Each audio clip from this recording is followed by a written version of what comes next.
Assalamualaikum dan salam Aidilfitri. Bersama saya Hafizah Munirah Maharab. Fokus berita malam. Jumlah kes denggi dan kes penyakit kaki, tangan dan mulut atau HFMD di Malaysia semakin mencatatkan peningkatan. Ketua Pengarah Kesihatan Malaysia Tan Sri Dr. Nur Hisham Abdullah dalam satu kenyataan pada Khamis memberitahu Kementerian Kesihatan Malaysia KKM merekodkan sebanyak 1,021 kes denggi pada Minggu Epid 17 2022, peningkatan 54 kes atau 5.6% daripada jumlah kes yang dilaporkan pada Minggu Epid 16 2022 iaitu 967 kes. Jelasnya jumlah kumulatif kes denggi dilaporkan sehingga kini adalah 12,942 kes berbanding 9,270 kes bagi tempoh yang sama tahun 2021 iaitu peningkatan sebanyak 3,672 kes atau 39.6%. Tambah beliau lagi jumlah kumulatif kematian denggi sehingga Minggu Epid 17 2022 adalah sebanyak 7 kematian. Peningkatan 2 kematian atau 40% berbanding dengan 5 kematian bagi tempoh yang sama tahun 2021.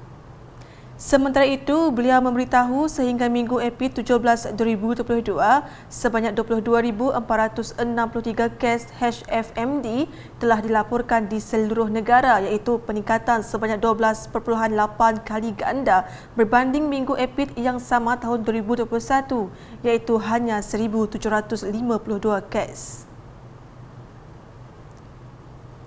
Keperkembangan di Betong. Sejumlah RM182,000 geran projek kecil luar bandar MRP disalurkan kepada sebanyak 11 persatuan ibu bapa dan guru PIBG sekolah rendah dan 5 sekolah menengah di sekitar Betong, khasnya di dalam kawasan Dewan Undangan Negeri Dun Layar.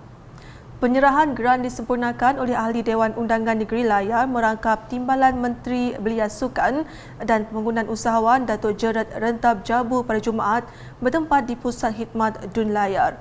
Senarai penerima adalah seperti tertera.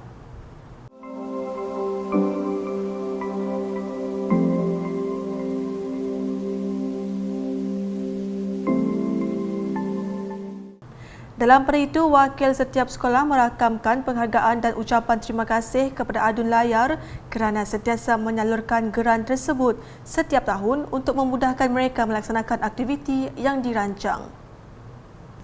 Sementara itu, semasa menyempurnakan Majlis Ramah Tamah Aidilfitri Kampung Melayu Betong tahun 2022 di perkarangan Masjid Jamek Betong pada sebelah malam, Datuk Jerat menyeru kepada masyarakat berbilang kaum di kawasan itu agar terus mempertahankan perpaduan sedia ada dan menolak mereka yang berusaha untuk memecahkannya. Beliau turut mengajak masyarakat untuk turut sama merancang pendidikan dan masa depan anak-anak di Betong agar mereka dapat maju ke hadapan. Menyentuh sudut ekonomi, Datuk Jerat mahu peniaga di situ mengintai peluang bagi menambah pendapatan mereka. Dalam hal ini, beliau berkata akan berbincang dengan pihak Majlis Daerah Betong untuk menetapkan tapak jualan bagi memudahkan peniaga meneruskan aktiviti mereka. Dalam majlis tersebut, Datuk Jerat telah menyampaikan cek MRP sumbangan Timbalan Premier Sarawak Datuk Ahmad Grace Uga Embas berjumlah RM30,000 untuk jawatankuasa Ketua-Ketua Kampung, Kampung Melayu Betong selaku penganjur majlis berkenaan. Turut disampaikan cek MRP sumbangan Ahli Parlimen Betong Datuk Robert Lawson Joad berjumlah RM5,000 untuk jawatankuasa Kebajikan Kampung Melayu Betong.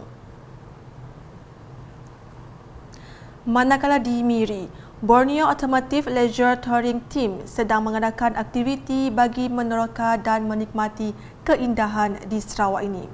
Timbalan Menteri Pelancongan Industri Kreatif dan Seni Persembahan 1 Pelancongan, Datuk Sebastian Ting Chiu hadir bagi memeriahkan aktiviti pasukan itu di salah sebuah hotel terkemuka di Miri pada Isnin. Katanya Borneo Automotive Leisure Touring Team adalah konvoi kenderaan pacuan 4 roda yang rata-ratanya dari Semenanjung Malaysia. Datuk Sebastian Ting menambah, aktiviti ini akan mengambil masa perjalanan selama 10 hari. Dalam perkembangan lain, Datuk Sebastian Ting memberitahu Pusat Khidmat Parti Rakyat Bersatu Sarawak SUPP Dun Piasau kembali mengadakan acara wajib pada setiap tahun iaitu aktiviti ziarah Hari Raya Aidilfitri. Katanya aktiviti itu kembali dianjurkan setelah ia tidak dapat diadakan selama 2 tahun ekoran penularan wabak COVID-19. Beliau yang juga biasa memberitahu akan meneruskan ziarah Hari Raya Aidilfitri di Miri yang telah pun bermula sejak Selasa lepas. Antara kediaman yang dikunjungi ialah Rumah Ahli Parlimen Sibuti, Lukan Isman Awang Sauni, Ketua Masyarakat Bahagian Miri Temenggung Datuk Abdul Rahman Fazail, Pemancar Mohamed Abang Osman, Penghulu Semyon Gani, Veteran Parti Pesaka Bumi Putera Bersatu PBB Sarawak serta Ahli Majlis Bandaraya Miri. Selanjutnya, pemberian dos penggalak telah terbukti dapat mempertingkatkan sistem imun seseorang individu daripada dijangkiti wabak COVID-19. Sehubungan itu, kerajaan telah membuat keputusan untuk memberikan dos penggalak kedua kepada individu berumur 60 tahun ke atas dengan komorbiditi seperti penyakit paru-paru, jantung, buah pinggang, hati dan diabetes yang berisiko tinggi dan kematian sekiranya dijangkiti wabak itu. Menteri Kesihatan Malaysia, Kari Jamaluddin baru-baru ini mengumumkan dos penggalak kedua diberikan secara percuma dan sukarela di bawah program imunisasi COVID-19 kebangsaan PICK.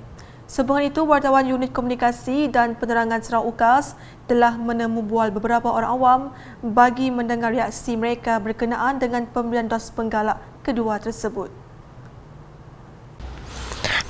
Setuju sebab dos penggalak kan boleh meningkatkan imunisasi badan kita, sekaligus melindungkan diri kita daripada virus, especially COVID. Walaupun vaksin yang kita ambil 100% kebal, tapi at least boleh melindungkan kita daripada jangkitan tersebut. Lagipun vaksin yang diberi kan diberi secara percuma, dibayar oleh siapa-siapa, so better lah ambil. Untuk pengambilan dos penggalak yang kedua, bagi Mek bagus juga lah untuk sesiapa yang ambil, agi-agi orang yang ada mempunyai penyakit lah macamnya. So mungkin ada setengah yang mau ambil, mungkin ada setengah yang hanya dot 3 mau ambil macam dos penggalak yang kedua atau juga boleh juga jadi macam jadi macam mana dah, jadi imun lah dalam badan kita bila orang ambil nak ada imun lah kita pergi sini-sini pun hanya selamat lah, 80% selamat.